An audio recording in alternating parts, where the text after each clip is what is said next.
Hello dear students, welcome to Har Ghar Pathshala programme. आज इस online class में हम अलग अलग डाटा टाइप्स की इम्प्लीमेंटेशन कब और कैसे इनको उपयोग किया जाता है उसके बारे में पढ़ेंगे। इसके साथ ही इंटरनेट की सहायता से मोबाइल या कंप्यूटर पर PHP प्रोग्राम्स को कैसे चलाया जाता है उसके बारे में भी आपको बताया जाएगा। तो आइए शुरू करते हैं। PHP अलग अलग तरह के डाटा टाइप्स को सपोर्ट करती है। उसमें string, integer, float, boolean, array, object, null और रिसोर्स डाटा टाइप के बारे में हम पढ़ेंगे। तो सबसे पहले हम स्ट्रिंग डाटा टाइप की बात करेंगे। String is a sequence of characters like hello world. जैसे आप देख सकते हैं हेलो वर्ल्ड को डबल कोट्स के अंदर लिखा हुआ है। कोई भी टेक्स्ट है जो कोट्स के अंदर है वो स्ट्रिंग है। स्ट्रिंग के लिए हम सिंगल कोट भी यूज़ कर सकते हैं, डबल कोट्स भी यूज़ कर सकते हैं।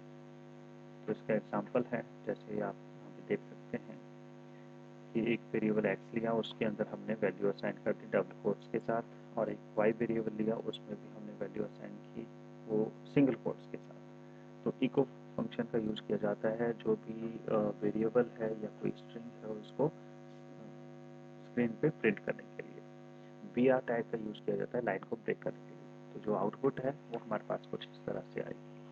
अब इसी प्रोग्राम को आप जो ऑनलाइन PHP कंपाइलर है वहाँ पे भी आप इनको रन कर सकते हैं। तो उसको रन करने के लिए आपको सबसे पहले वो कंपाइलर ओपन करना पड़ेगा। उससे पहले जो है हम क्या करेंगे, उस कोड को जो है कॉपी कर लेंगे, या आप क्या करेंगे उसको टाइप करेंगे।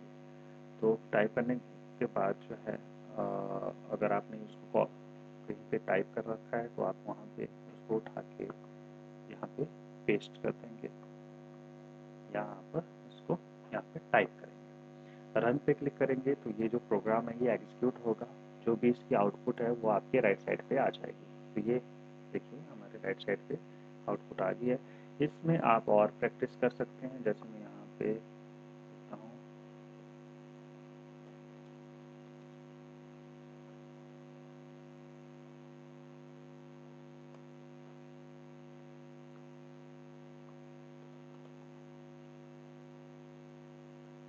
जैसे रन करूँगा तो क्या होगा, ऊपर आई लव माई कंट्री आएगा, नीचे इंडिया आएगा। अब इनको अगर एक साथ करना है तो उसके लिए मैं क्या करूँगा, BR टैग को हटा दूँगा। अब आप दो बार इको फंक्शन यूज़ कर रहे हैं, आप चाहते हैं एक ही बार यूज़ करना है, तो हम इसको इको फंक्शन को यहाँ से हटा देंगे और डॉट ऑपरेटर का यूज़ करेंगे। उसका यूज़ किया जाता है जब हमने दो स्ट्रिंग्स को जोड़ना होता है, तब हम डॉट ऑपरेटर का यूज़ करते हैं। अब यहाँ पे स्पेस नहीं है तो स्पेस ऐड करने के लिए आप यहाँ पे एक ब्लैंक स्ट्रिंग का यूज़ करेंगे और तीनों स्ट्रिंग्स को इस स्ट्रिंग को दोनों वेरिएबल के साथ कंकैटिनेट कर देंगे। आप देखेंगे वहाँ पे अब स्पेस आपको दिखाई देगा।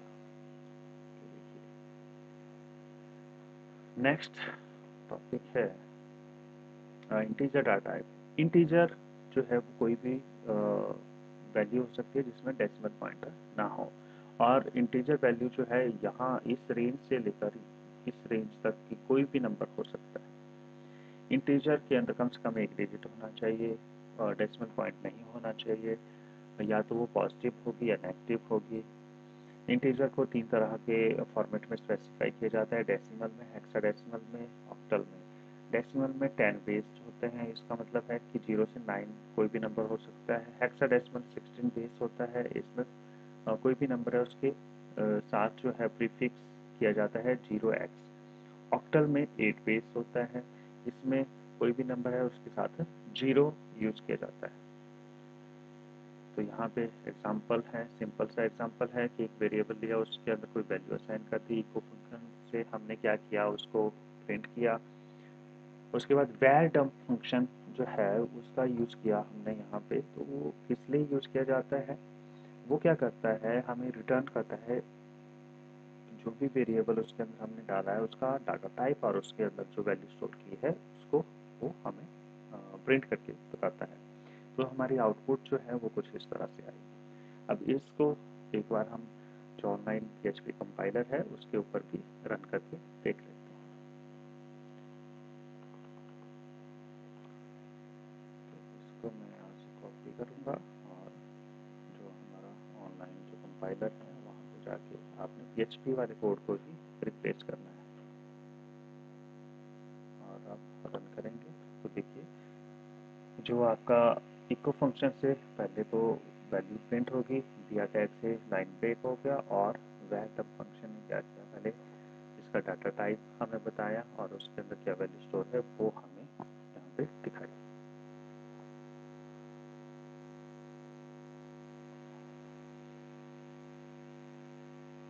एक और एग्जांपल है कि किस तरह से अलग अलग फॉर्मेट में इसको स्पेसिफाई किए जाते हैं। सबसे पहले एक वेरिएबल लिया हमने डेसिमल फॉर्मेट, फिर ऑक्टल, फिर हेक्साडेसिमल फॉर्मेट में। तो जैसे कि हमने पढ़ा था कि ऑक्टल में क्या करते हैं, हम जीरो का यूज करते हैं नंबर के साथ, तो वो क्या करता है कन्वर्ट करके हमें इंटीजर वैल्यू को वहाँ पे प्रिंट करवा के दिखाएगा। हेक्साडेसिमल में 0x का यूज़ किया जाता है किसी नंबर के साथ, तो वो क्या करेगा, इसके जो कन्वर्ट करेगा और हमारे पास जो प्रिंट करेगा वो इंटीजर वैल्यू को प्रिंट करेगा। तो इस तरह से हम देखेंगे और जो आउटपुट है वो कुछ इस तरह से हमारे पास आएगी। अब इस प्रोग्राम को भी हम ऑनलाइन कंपाइलर में रन करके देखेंगे।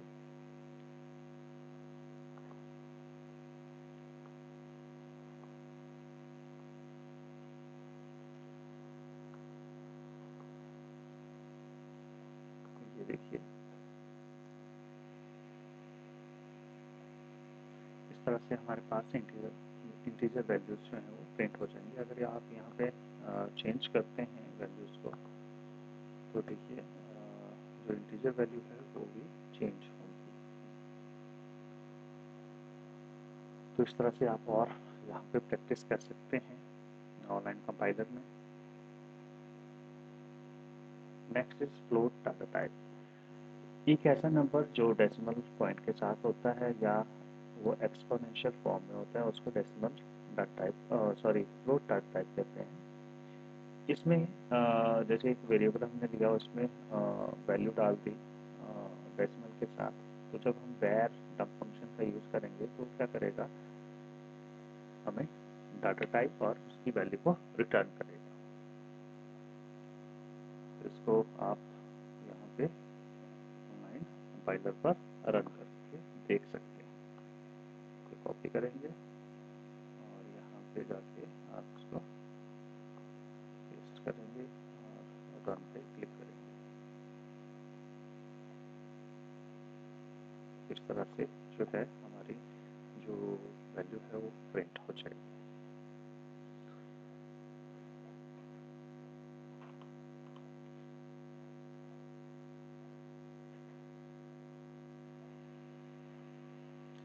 इसमें एक और एग्जांपल है कि जैसे एक वेरिएबल हमने लिया उसमें वैल्यू असाइन कर दी, y एक वेरिएबल लिया उसमें भी डेसिमल वैल्यू असाइन कर दी, फिर दोनों का सम जो है एक थर्ड वेरिएबल में हमने उसके रिजल्ट को असाइन कर दिया। तो उसमें हम चेक कर सकते हैं कि जो थर्ड वेरिएबल है उसका डाटा टाइप क्या होगा। तो उसके लिए हम var डंप फंक्शन का यूज़ करेंगे जो कि क्या करता है, वो डाटा टाइप और उसकी वैल्यू को रिटर्न करता है। तो हमारे पास आउटपुट इस तरह से आएगी। इस प्रोग्राम को भी हम अपने जो कंपाइलर है उस पर रन करके देख सकते हैं। यहाँ पे इसको मैं इस तरह से कॉपी करूँगा और यहाँ पे इसको रिप्लेस कर दूँगा।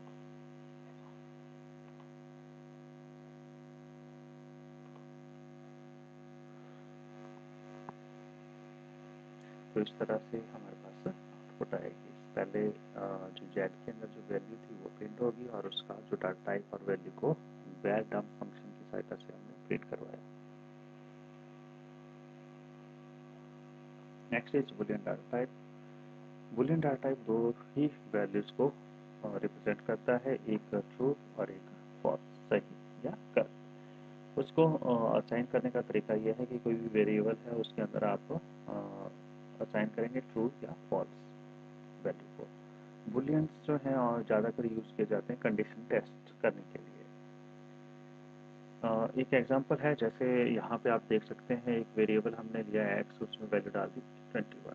फिर हमने वेर डम्प फंक्शन की सहायता से जो एक एक्सप्रेशन हमने यहाँ पे लिया है कि क्या जो एक्स वेरिएबल है उसकी वैल्यू 18 से ज़्यादा है या उसके बराबर है या नहीं है। तो यहाँ पे कंडीशन चेक हो रही है, तो इसका जो रिज़ल्ट है वो हमें यहाँ पे वेर डम्प फंक्शन हमने यूज़ किया है, तो उससे पता लग जाएगा कि ट्रू आया या फॉल्स हमारे पास वैल्यू रिटर्न हुई। तो अगर तो वैल्यू ट्रू है तो वो करेगा एलिजिबल फॉर वोटिंग को प्रिंट, अगर नहीं है तो not eligible for voting string जो है वो प्रिंट होगी। फिर लास्ट में मैंने फिर से उसी वेरिएबल के अंदर एक वैल्यू डाल दी 11, जो कि क्या है 18 से कम है। तो 18 से कम है तो क्या होगा, जब हम इसको कंपेयर करेंगे तो हमारे पास वैल्यू आनी चाहिए फॉल्स। तो देखिए क्या आउटपुट हमारे पास आएगी। तो इस तरह से हमारे पास जो है आउटपुट प्रिंट होगी, क्योंकि पहले हमने वैर डम्प फंक्शन यूज किया तो वहाँ पे क्या है 21 18 से बड़ा है, तो यहाँ पे देखिए बूलियन डाटा टाइप हमारे पास रिटर्न हुआ और उसकी जो वैल्यू है वो क्या है ट्रू है। फिर उसने क्या किया, इस स्ट्रिंग को प्रिंट कर दिया। उसके बाद फिर से जब यहाँ पे मैंने 11 वैल्यू असाइन की तो वेर डम्प फंक्शन की सहायता से एक्सप्रेशन को चेक किया, तो वहाँ पे हमारे पास रिटर्न हुआ फॉल्स वैल्यू। तो इस प्रोग्राम को आप रन करके भी देख सकते हैं कंपाइलर में। ऑनलाइन में आपको बहुत सारे जो PHP कंपाइलर मिल जाएंगे, तो आप उनका भी यूज़ कर सकते हैं। मैं W3 स्कूल से इसलिए यूज़ कर रहा हूँ क्योंकि ये बहुत ही यूज़र फ्रेंडली है। तो आप सभी अपने इसको यूज़ कर सकते हैं या और भी बहुत सारे कंपाइलर हैं उनको भी यूज़ कर सकते हैं। तो देखिए इस तरह से जब मैंने रन किया तो इस तरह से मेरे पास आउटपुट आएगी। यहाँ पे ही आप प्रैक्टिस और कर सकते हैं, जैसे मान लो मैं यहाँ पे इक्वल टू कर देता हूँ तो क्या आएगा, यहाँ पे लेस देन कर देता हूँ तो क्या आएगा। तो पहले में फॉल्स आएगा क्योंकि 21 18 के बराबर नहीं है। ठीक है, एलिजिबल फॉर वोटिंग इसलिए प्रिंट हुआ क्योंकि यहाँ पे कंडीशन हमने ऐसे लगा रखी कि 21 जो है 18 से बड़ा है या उसके बराबर है। और लास्ट में जो है वो ट्रू इसलिए रिटर्न हुआ क्योंकि 11 जो है 18 से क्या है छोटा है। तो और आप और भी प्रैक्टिस यहाँ पे कर सकते हैं। Next is array data type. Array data type हम तब यूज करते हैं जब हमने एक तरह की वैल्यू जो है एक वेरिएबल में स्टोर करनी होती है। वो कोई नंबर भी हो सकता है, कोई स्ट्रिंग भी हो सकती है। यहाँ पे एग्जांपल है, जैसे हमने वेरिएबल लिया क्लास और उसके अंदर एरे फंक्शन का यूज करके उसमें हम वैल्यूज़ को असाइन कर देते हैं। जैसे यहाँ पे हमने मारुति, BMW, टोयोटा वैल्यूज हैं वो उस जो कार एरे है उसमें असाइन कर दी। तो जब हम इसको वेर डम्प फंक्शन की सहायता से इसको प्रिंट करेंगे तो हमारे पास जो आउटपुट है वो इस तरह से आएगी।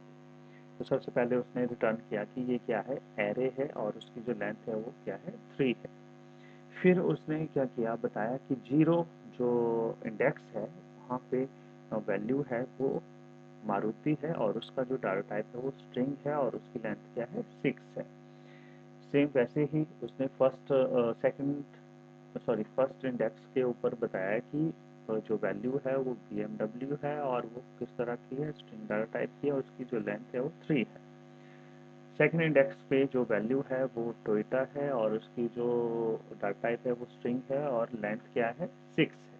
तो इस तरह से आप एरे फंक्शन को यूज़ कर सकते हैं। इनकी वैल्यू को एक्सेस करने के लिए आप इंडेक्सेस का यूज़ करते हैं। जैसे आप यहाँ पे देख सकते हैं एक हमने वेरिएबल डिक्लेयर किया कार्स नाम से, तो वो एक क्या बन गया, ये एक एरे बन गया।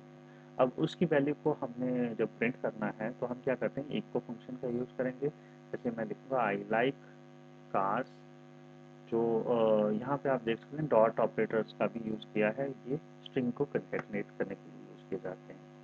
तो कार का जो 0 इंडेक्स है वहाँ पे वैल्यू है मारुति। यहाँ पे वॉल्वो थोड़ा मिस प्रिंट हो गया है, तो आप यहाँ पे मारुति आएगा। इसको मैं आपको जो ऑनलाइन कंपाइलर है वहाँ पे रन करके दिखाऊंगा। तो फर्स्ट इंडेक्स पे BMW और सेकंड इंडेक्स में टोयोटा है। तो इस प्रोग्राम को हम रन करके देखते हैं। यहाँ पे मिस प्रिंट हो गया है, तो इसको हम यहाँ पे ऑनलाइन कंपाइलर में रन करके देखते हैं। ये देखिए यहाँ पे इसको कॉपी कर लिया और ऑनलाइन कंपाइलर में यहाँ पे रन करके देखेंगे। देखिए तो यहाँ पे आएगा I like Maruti BMW and Toyota.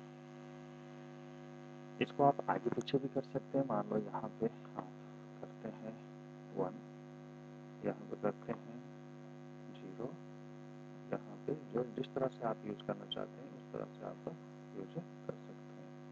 और प्रिंट होगा I like BMW Maruti and Toyota. ये देखिए, इस तरह से आप और प्रैक्टिस कर सकते हैं। Next is object archive.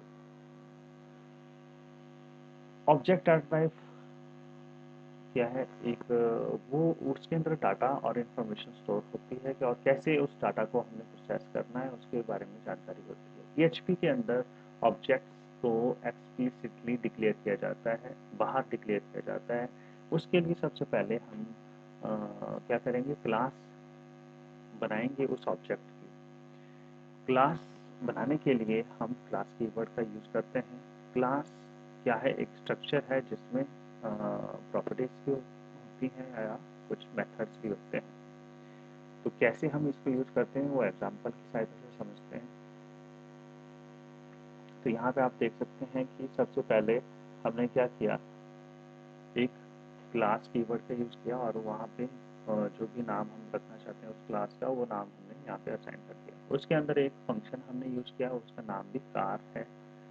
और उसके अंदर हमने अलग अलग प्रॉपर्टीज यहाँ पे सेट कर ली, जैसे वैल्यू सेट कर ली, जैसे मॉडल है, कौन क्या मॉडल है, VW है, मेक ईयर कब बना था, और बेसिक किसमें, कलर क्या है, रेड है। तो इस तरह से हमने क्या कर दिया, फंक्शन को डिक्लेयर कर दिया। जब हम ऑब्जेक्ट बनाएंगे तो उस क्लास के बाहर उस ऑब्जेक्ट को डिक्लेयर किया जाता है। तो एक हमने वेरिएबल ले लिया, जैसे स्विफ्ट नाम से एक वेरिएबल ले लिया। इक्वल्स टू न्यू ऑपरेटर का यूज किया जाता है नया इंस्टांस बनाने के लिए, मतलब नया ऑब्जेक्ट बनाने के लिए। तो कार क्लास का एक ऑब्जेक्ट बन गया स्विफ्ट। अब स्विफ्ट के अंदर क्या करेंगे हम, उसके अंदर जो प्रॉपर्टीज थी कार की, वो उसको हम प्रिंट करवा सकते हैं। जैसे इको में यहाँ पे हम स्विफ्ट, फिर ये सिंबल हम यूज़ करेंगे और क्या प्रॉपर्टी है, मॉडल, उसको प्रिंट करवाएंगे। फिर आप और क्या यूज़ प्रिंट करना चाहते हैं, मेक ईयर करना चाहते हैं, उसको प्रिंट कर सकते हैं। इस तरह से बहुत सारी प्रॉपर्टी, जितने भी प्रॉपर्टीज आपने डिफाइन की होंगी उनको आप यूज़ कर सकते हैं। तो इसकी जो आउटपुट है कुछ इस तरह से आपके पास आएगी। इसको हम ऑनलाइन कंपाइलर में भी रन करके देख लेते हैं कि किस तरह से ये प्रोग्राम चलेगा। एक सिंपल सा एग्जांपल है, आप और प्रैक्टिस इसकी कर सकते हैं ऑनलाइन कंपाइलर में।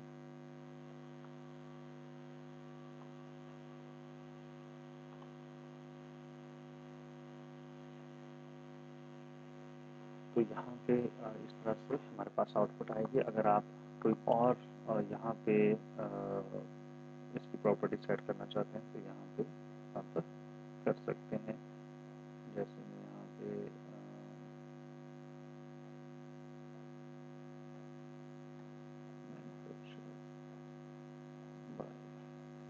यूज करता हूँ, यहाँ पे मैं लिख दिया मारुति, ठीक है। तो यहाँ पे आप उसको प्रिंट कर सकते हैं।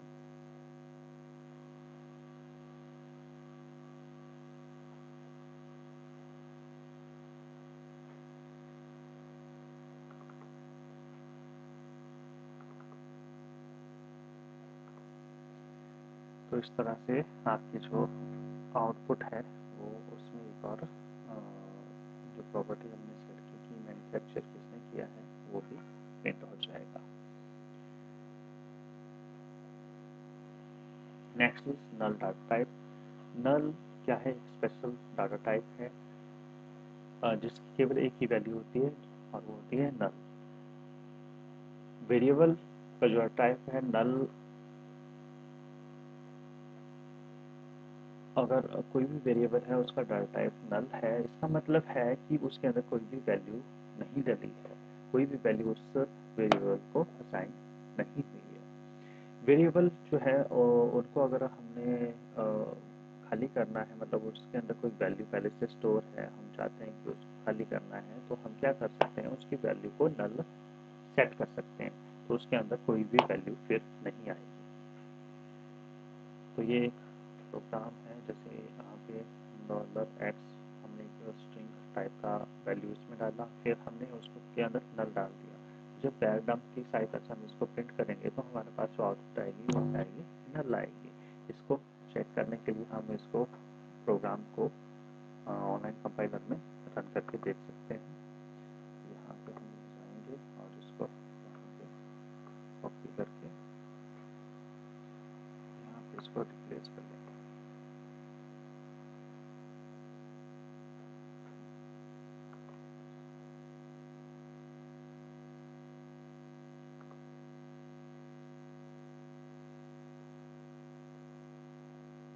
तो देखिए हमारे पास वैल्यू क्या आई, नल आई। अगर मैं क्या करता इस वेरिएबल को हटा देता तो हमारे पास हेलो वर्ल्ड प्रिंट होना था और स्ट्रिंग जो डाटा टाइप है वो यहाँ पे आना था। ठीक है, और लेंथ, उस स्ट्रिंग की लेंथ को भी यहाँ पे बताते हैं कि उसकी लेंथ कितनी है, 12 है तो 12 आएगा। अगर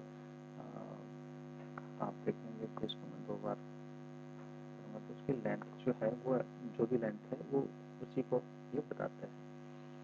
तो 24 लेंथ की ये स्ट्रिंग है और उस वैल्यू को भी ये साथ में प्रिंट करके बताते हैं। नेक्स्ट एक और एग्जांपल है, यहाँ पे आप देख सकते हैं कि सिंपल सा एक एग्जांपल हमने लिया और एक में वैल्यू जो है 21 है एक्स की, और एक पोर्शन में जो वैल्यू है मैंने नल सेट की है, तो उसके हिसाब से जो है हमारी आउटपुट फिर हमारे पास प्रिंट होती है। जैसे पहले जो वैल्यू है वो 21 थी, तो 21 जो है 18 से ज़्यादा है, तो यहाँ पे वैल्यू जो है हमारे पास आउटपुट जो आई वो आई the value of variable x is greater than 18। और जब वैल्यू हमने नल सेट कर दी तो the value of variable x is क्या है, वो नल है। इस प्रोग्राम को हम ऑनलाइन कंपाइलर पे रन करके देखते हैं कैसे ये वर्क करता है। मतलब कोई भी वेरिएबल है उसकी वैल्यू को अगर आपने ब्लैंक करना है तो आप नल टाइप का यूज़ कर सकते हैं, उसके अंदर नल वैल्यू को असाइन कर सकते हैं। तो इस तरह से देखिए,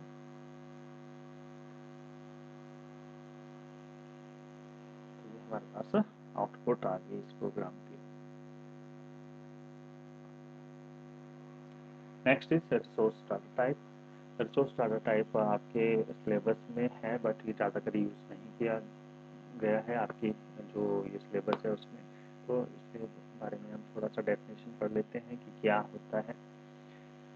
PHP के अंदर रिसोर्स जो है ये एक स्पेशल तरह का डाटा टाइप है जिसका यूज़ करते हैं हम एक्सटर्नल रिसोर्सेज को ऐड करने के लिए। इसमें जो रिसोर्स वेरिएबल है वो एक तरह से एक रेफरेंस जो है वो उसको स्टोर करता है अपने एक्सटर्नल रिसोर्सेज का। जैसे कोई भी फाइल है उसको हमने यूज़ करना है तो उसका जो रेफरेंस है वो इस रिसोर्स वेरिएबल में स्टोर होगा। कोई डाटाबेस को हमने यूज़ करना है तो उसका रेफरेंस जो है रिसोर्स वेरिएबल में स्टोर रहता है। तो जैसे एक एग्जांपल है कि एफ ओपन फंक्शन है, वो क्या करेगा, डिस्क को ओपन करेगा और इसके जो रेफरेंस को अपने रिसोर्स वेरिएबल में स्टोर करेगा। तो इस तरह से जो है हम कोई भी फाइल है उसको रीड कर सकते हैं या राइट कर सकते हैं। ठीक है, और यहाँ पे जो है आप अगर डिटेल में इस ऐप फंक्शन को पढ़ेंगे, ऐप ओपन फंक्शन को पढ़ेंगे तो उसके और भी पैरामीटर्स हैं। तो डिटेल में जब आप इन फ्यूचर इसको पढ़ेंगे तो और अच्छे से आप इसको समझ पाएंगे। कुछ वेबसाइट्स हैं, ठीक है, जो जहाँ पे आप प्रैक्टिस कर सकते हैं अपने PHP प्रोग्राम्स को। यहाँ पे W3 स्कूल्स, यहाँ पे आपको हर तरह के डाटा टाइप्स भी आपको मिल जाएंगे, और आप ऑनलाइन कंपाइलर जहाँ पे अपने प्रोग्राम्स को रन कर सकते हैं वो भी लिंक यहाँ पे अवेलेबल है। ये सेम दोनों लिंक जो है आपको वर्कशीट में भी मिल जाएंगे। तो मैं उम्मीद करूँगा कि सभी को ये जो टॉपिक हमने पढ़ा है, कैसे प्रोग्राम्स को हमने चलाना है, प्रैक्टिस करना है, वो आपको समझ में आ गया होगा। Thank you, have a nice day.